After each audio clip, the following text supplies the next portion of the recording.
Yo, what up, fam? It's Phantom, and in today's video, we're going to go over how to download and play Pokemon Mystery Dungeon Explorers of the Spirit.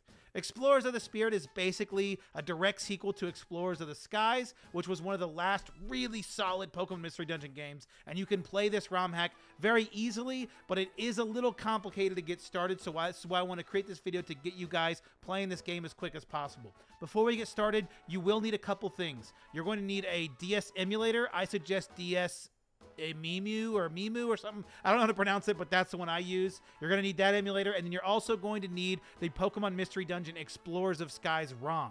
I can't show you how to get the ROM. The DS emulator is easy. You just search DS emulators, and it's the first one that comes up. But I can't show you how to get the ROM, but it's a pretty quick Google search away. Just make sure you're safe when downloading anything that you aren't fully for sure of. And also, one more thing before we get started. If you can, hit that like button and subscribe for more videos like this. It helps me out a bunch. Let's go ahead and jump in now. We're going to start on projectpokemon.org, and we're going to scroll down on this webpage to this right here. This is basically the ROM hack itself. This is what you're going to be using to patch the file. So we're going to go ahead and click this, and it's going to go ahead and go to our downloads folder. Then while that's downloading, we're going to go to the romhacking.net webpage for XDelta. This is just a patching platform that you can use to patch the file onto your ROM. So I will have both of these linked in the description so you can easily grab them and just jump in and download them. Once you're here, you're just going to click download file now, and it'll go to the downloads folder as well.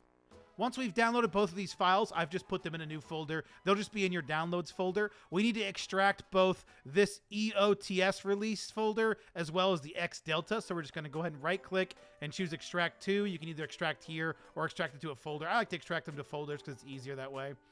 Once he's extracted, you can just delete these .zip files. And in here, I have the ROM here, I have the emulator here, I have the ROM hack here, and I have the patching tool here. So we're going to go ahead and open up XDelta UI, and then we're going to open this bottom one with the actual symbol, this XDelta UI.exe. We'll then open up this user interface. We're going to make sure we're on apply patch, not create patch. And with the patch, we're going to open it, and we're just going to select that folder that we have on our desktop. And then we are going to open up the EOTS release folder. We're going to open up the top one, and we're going to choose this .xdelta file. This is the actual patch. Then for the source file, this is our ROM. So we're just going to go back to that folder. We're going to choose the Pokemon Mystery Dungeon, and then we're going to choose the actual ROM here. It's a .nds file. And then lastly, we need to change this output file. So this output file is going to be something that you're using and you have to create yourself. So you just right click. I'm just going to right click in this folder, create a new text document. It doesn't really matter what you create. We just need to change the last bit of it. So we're just going to put Pokemon ROM hack. And then instead of .txt, we're going to put .nds. That has to be .nds. It'll ask if you'd like to change it. You just say yes. And then you're going to choose that .nds file. You have to make it a .nds file so it knows how to patch this. Once you've done that, you can click save. It'll ask if it already exists. Just say yes. And then it'll take the patch onto the ROM hack, and it'll put it onto that file that we just created, and we just click patch. There we go, file patched successfully. We're now going to open up our emulator. And then once the emulator's open, we're going to choose File, Open ROM.